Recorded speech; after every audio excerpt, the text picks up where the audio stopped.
To Himachal government. कोई खतरा नहीं हिमाचल प्रदेश सरकार को, और सरकार पूरी तरह स्थिर है, स्थायी है, टिकाऊ है। और विपक्ष से हमारा आग्रह है कि वो कंस्ट्रक्टिव ऑपोजिशन करें, रचनात्मक विपक्ष करें, जो प्रदेश हित के इश्यूज है उनको उठाएं और साजिश षड्यंत्र छोड़ दें। सर, हार पर जो है समीक्षा चल रही है।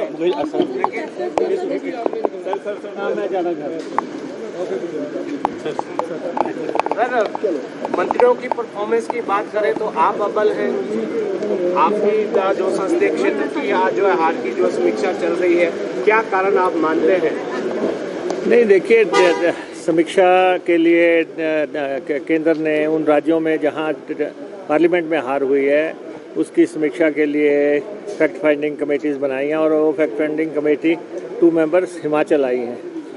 उनके साथ अभी चर्चा होनी है, डिस्कशंस होनी है, और जो भी पहलू रहे, लेकिन इतना ज़रूर है कि हमारी प्रायोरिटी हिमाचल प्रदेश की सरकार को स्थिर करना था। उस प्रायोरिटी में हमने काम किया, और आज हम उतने ही MLAs पे पहुंच गए हैं जितने पे हम थे। बाकी तो जो डिस्कशन होगी, जो उसका आउटकम होगा, वो हम आपको बताएंगे। सर, दावे बहुत बड़े बड़े किए गए थे, चाहे नेता प्रतिपक्ष की बात करें, पूर्व केंद्रीय मंत्री अनुराग ठाकुर की बात करें। अब ये जो मैंडेट आया, फिर आप 40 पर पहुंचे, क्या संदेश है ये सर, और भाजपा को क्या कहेंगे? नहीं, अब आप देखें कि अभी तीन सीटों पे इलेक्शन हुआ है। श्रीमती कमलेश ठाकुर जो हैं ऑलमोस्ट 10,000 के आसपास के मार्जिन से जीती हैं, और वही मार्जिन से हमारे हरदीप बाबा भी जीते हैं। तो दोनों सीटें जो हैं एक बड़े रिस्पेक्टेबल और इम्प्रेसिव मार्जिन से हमने ये सीटें जीती हैं।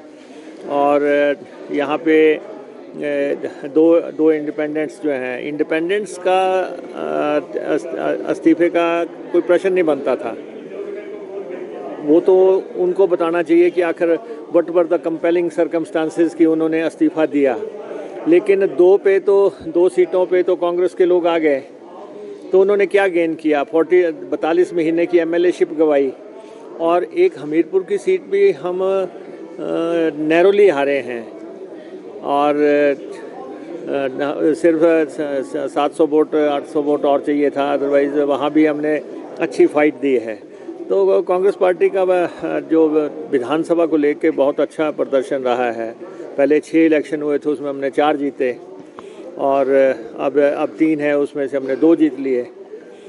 तो बहुत रिस्पेक्टेबल तरीके से लोगों ने कांग्रेस पार्टी की जो सरकार की नीतियां हैं, कार्यक्रम हैं, उन पे मोहर लगाई, और हमारी सरकार को स्टेबल किया। सारा ध्यान वहाँ पे केंद्रित था। अब सरकार की जो और चुनौतियां हैं, जो फाइनेंशियल फ्रंट हैं, लोगों के ड्यूज़ हैं, रिजल्ट्स निकालने हैं, अब हम उस पर केंद्रित करेंगे। हम विपक्ष को एक बार फिर ये आग्रह करना चाहते हैं कि हमेशा सत्ता की लालसा रखना सही नहीं है। हर समय सत्ता ढूंढते रहना, अगर आपको जनता ने विपक्ष में बिठाया है तो आप उसकी कदर करें कि भाई जनता ने हमें विपक्ष में बैठने के लिए कहा है और कांग्रेस को सत्ता में बैठने के लिए कहा है। कांग्रेस अगर पावर में आई है तो आप अपनी ताकत से, धौंस से, अपने मशीनरी से आप उस सरकार को टॉपल करने की कोशिश करें। इससे बेहतर है, एक आपने एक्सपेरिमेंट किया और ऑपरेशन लोटस पूरी तरह विफल हो गया, ध्वस्त हो गया पूरी तरह। ऑपरेशन लोटस हिमाचल प्रदेश में जिस ताकत से ध्वस्त हुआ है, उसमें बीजेपी के लोग कह रहे हैं कि इन लोगों को मंथन करना चाहिए जो इस समय बीजेपी को हेड कर रहे हैं, कि आखिर उन्होंने ये क्यों प्लान किया, क्या जल्दबाजी थी। और ये तो बीजेपी का इंटरनल मामला है कि वो देखें, लेकिन as a political party, ruling party, हम विपक्ष से यही कहते हैं कि आप कंसंट्रेट करें, कंस्ट्रक्टिव ऑपोजिशन करें, हिमाचल के इश्यूज़ की बात करें, और सत्ता में आने की शॉर्टकट से ख्वाब छोड़ दें। ऐसा संभव नहीं होगा।